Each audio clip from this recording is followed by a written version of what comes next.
Tapi kalau kita bersandar pada ukuran manusia, bisa stres lama-lama. Bukan hanya pekerjaan, apapun ya.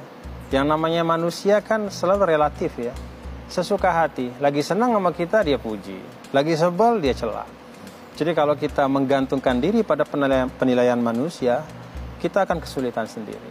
Nahdlatul Wathon telah diwariskan, akan ku kenalkan pada dunia, karena di dalamnya ilmu, hikmah, dan akhlak mulia. Ayyuhal musyahidul karam, pemirsa Metro TV yang insyaallah selalu dirahmati Allah Subhanahu wa taala. Anda masih menyaksikan Sirah Nabawiyah Metro TV bersama saya Hamzah Al-Kafi dan juga Tuan Guru Bajang. Tuan Guru, saatnya kita di segmen terakhir ini memberi kesempatan kepada audiens yang sudah di studio untuk bertanya langsung kepada Tuan Guru. Tafadhol. Assalamualaikum warahmatullahi wabarakatuh. Waalaikumsalam warahmatullahi wabarakatuh. Perkenalkan, nama saya Iqbal Faris Aryono. Saya dari Institut Sains Teknologi Nasional. Untuk Tuan Guru Bajang, saya ingin bertanya, pada zaman ini banyak anak muda yang suka memilih pekerjaan dan seringkali gengsi dalam memilih pekerjaannya. Yang saya tanyakan, bagaimana cara menumbuhkan rasa ketulusan serta keikhlasan dalam bekerja, seperti yang dicontohkan Rasulullah SAW. Cukup sekian dari saya. Assalamualaikum warahmatullahi wabarakatuh. Waalaikumsalam warahmatullahi wabarakatuh. Tafadhol, Tuan Guru. Sebenarnya kan gini, kalau Nabi saja nggak milih-milih, kok kita mesti milih-milih? Baik. Tapi sebenarnya memilih itu kan bisa diartikan pertama, kalau kita memilih itu karena kita mencari yang sesuai dengan kemampuan kita, ya itu memang harus begitu.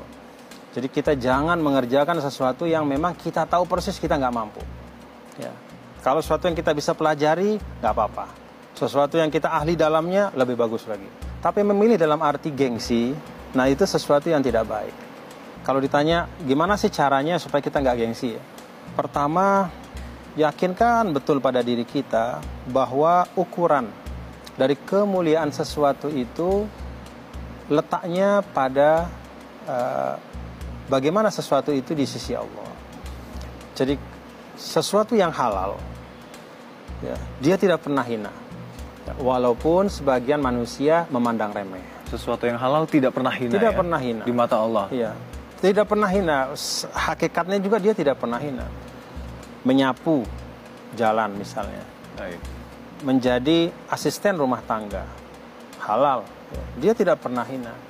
Walaupun sering diremehkan oleh manusia. Tapi kalau kita bersandar pada ukuran manusia, bisa stres lama-lama. Bukan hanya pekerjaan, apapun ya. Yang namanya manusia kan selalu relatif ya. Sesuka hati, lagi senang sama kita dia puji, lagi sebel dia cela. Jadi kalau kita menggantungkan diri pada penilaian manusia, kita akan kesulitan sendiri. Jadi yang pertama, saya aja anak muda kita nggak usah lihat ya dari sisi pandangan manusia. Selama dia halal, dia membawa kemanfaatan untuk diri kita, untuk masyarakat, kita ikut kontribusi di situ. Yang kedua, menurut saya ketulusan itu kan lahir dari mahabbah, dari kecintaan. Cintai apa yang Anda kerjakan. Jadi menurut saya, pertama, jadikan standar atau kriteria Allah itu menjadi standar kita. Selama dia halal, tidak menzolimi orang lain, lakukan saja. Yang kedua, tanamkan kecintaan.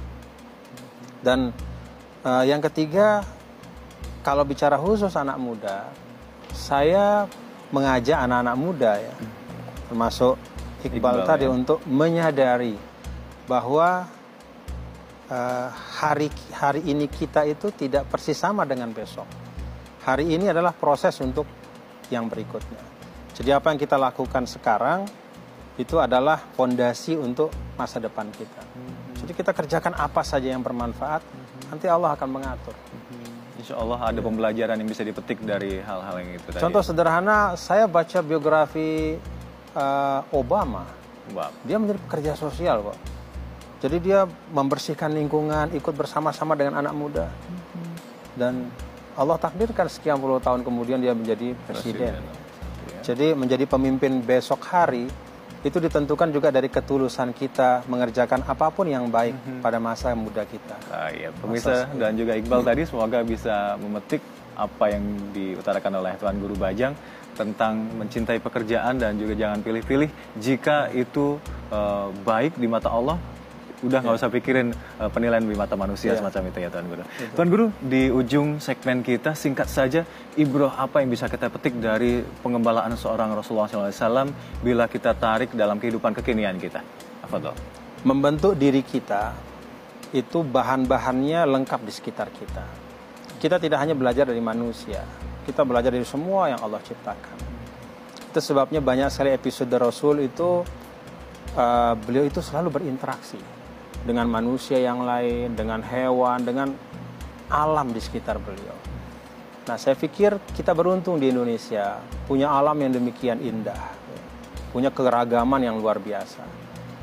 Jadi, bergaul, bangun silaturahim, dan lihat alam yang demikian indah di Indonesia ini untuk mematangkan karakter kita sebagai seorang anak bangsa, seorang muslim.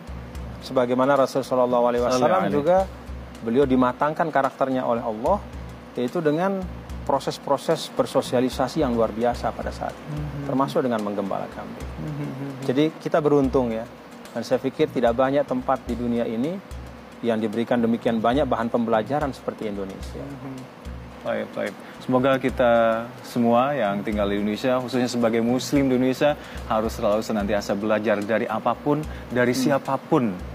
Kita nggak boleh membeda-bedakan manusia dari ukuran duniawinya saja, itu ya.